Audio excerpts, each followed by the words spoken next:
beat the market's crypto analysis. All right, we're gonna kick this. This is a macro level, by the way. All right, so everything we're doing today will be for the weekly chart. I usually do technical analysis on the daily chart, but on the weekends I'm doing the macro level, the bigger picture. Okay, so this is the weekly chart of Bitcoin, and as you can see, it's trading above all our moving averages. Okay, so last week we had that test, had that nice test of where Bitcoin tried to get back above the 20-day moving average, but we closed right at the resistance level. Today, Bitcoin is well above our moving averages. We still have 1 day and 4 hours left on this candle. Okay, but I just want to do this analysis so we know what to look out for. Okay, so our critical support level currently is 43.3 thousand. All right, that's our first critical support level. Second critical support level will be down here at the 5-day moving average at 39.4 thousand. Then the 13-day moving average at 37,000.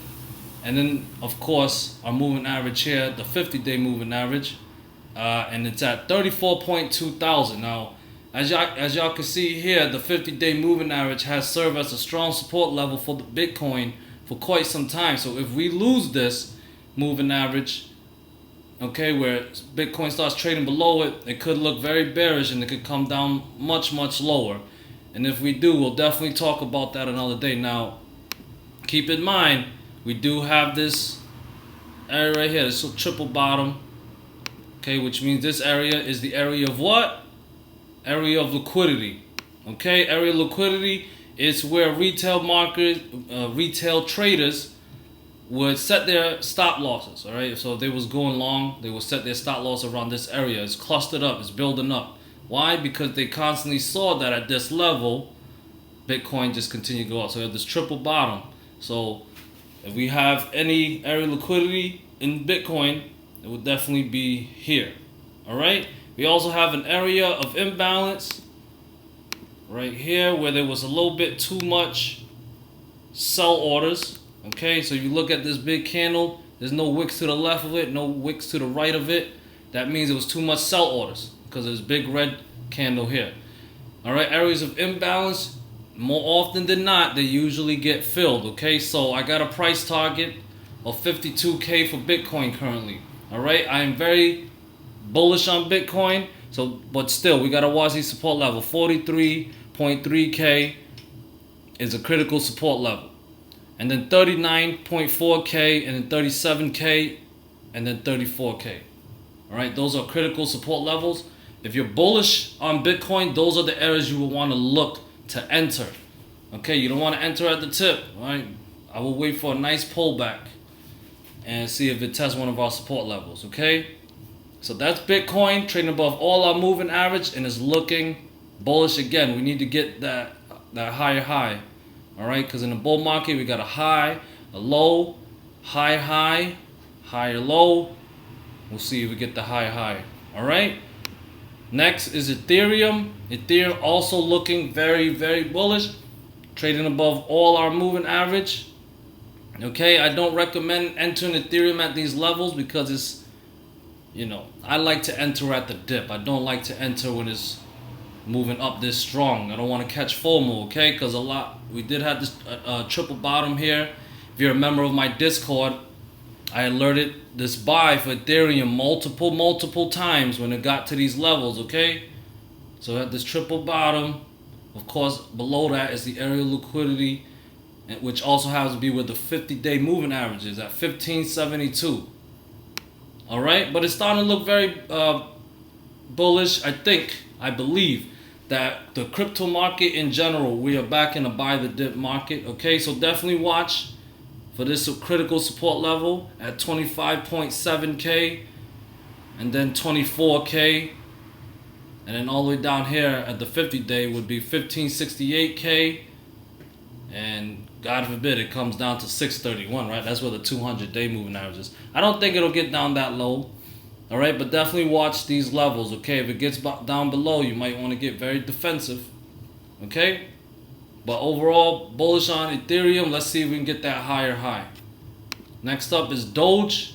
Doge is still working. This is the weekly chart, still working. For the first time, it's currently, well, it was yet last week. It made it above the 20-day and the 13-day, but that didn't last very long. Right now, it's still trading above all our moving averages currently. I want to see if it'll close, okay? So definitely keep an eye on that. The 20-day moving average is currently at 27.9 cents. So we want to see Doge close above 27.9 cents, or we can round it to 28 cents. All right? And then below that, below 28 cents, the next support level is 26.3 cents, and then 22.1 cents. And then our final chance for the bull would be around 12.4 cents. But let's hope it doesn't get that low, because that is a big drop, okay? So definitely watch those support levels. Right now, Doge is starting to build a lot of bullish momentum, okay? And check the volume. Volume is relatively low, okay? Low volume. Not seeing nothing crazy with the volume right now with the buying. But we'll see what happens this coming week, all right? We've got to pay attention to the price action. And right now, I see bullish strength building for Doge. Now moving on, Ethereum Classic. Much better than Doge. Above all our moving average, okay? Definitely pay attention to this level right here, $53.7. All right, pay attention to $53. That's a critical support level. Below that, it could come all the way back down to the $24, $25 level, which is where our 50-day moving average is. Okay? And then we're moving on to Atom. Atom is lagging. All right, this is the least bullish coin of all the coins we just went over. Okay, it's trading below the 20-day moving average. We're getting some resistance right there. All right, the 20-day moving average is at 16.22. If Atom can get back above 16.22, I'm very bullish on Atom, and my price target will be back at all-time high around $29 to $30 range, because it can get back to the 20-day back above that. We got this big area, this big window. It's like it's not much block holding it back, basically. Okay, there's no resistance here. All right, just a big window back to all-time high. So definitely keep your eyes on that. We have the strong support level here at the $11 to $12 range. Okay, $11 to $12 range. If Atom's back above below $11, I would look to enter. This is nice area liquidity over here, potential area liquidity around here, around the $6.4 to $7.3 range. Okay, it also could still be following Wickoff's accumulation. This is not this one, this one. All right, so it's still looking similar to Wickoff's accumulation still, even on the weekly chart. It's kind of looking like that. So this could be where the spring is. All right, but with Bitcoin bullish, most of the coins are following Bitcoin and Ethereum as well. I don't think Atom will fall down that low, okay? But hey, you never know what can happen. All right, so definitely watch those levels. 16.32 above that, very bullish on Atom. Buy the dip, back in the buy the dip market. I don't think it's in a buy the dip market just yet until it gets back above all our moving average. Okay, guys, so I hope this was able to help. Hope you remember the levels I was able to identify for you. It's very important. Those are critical support levels. If you're bullish on these coins, that's where I would look to enter. All right? But keep in mind, this is a weekly chart, okay? So weekly charts, it takes a lot more time for the price action to play out, okay? You got to have a lot of patience in this game. All right, guys? So good luck with this coming up week with your trading and investing. Continue to beat the market, and I'll see you guys soon.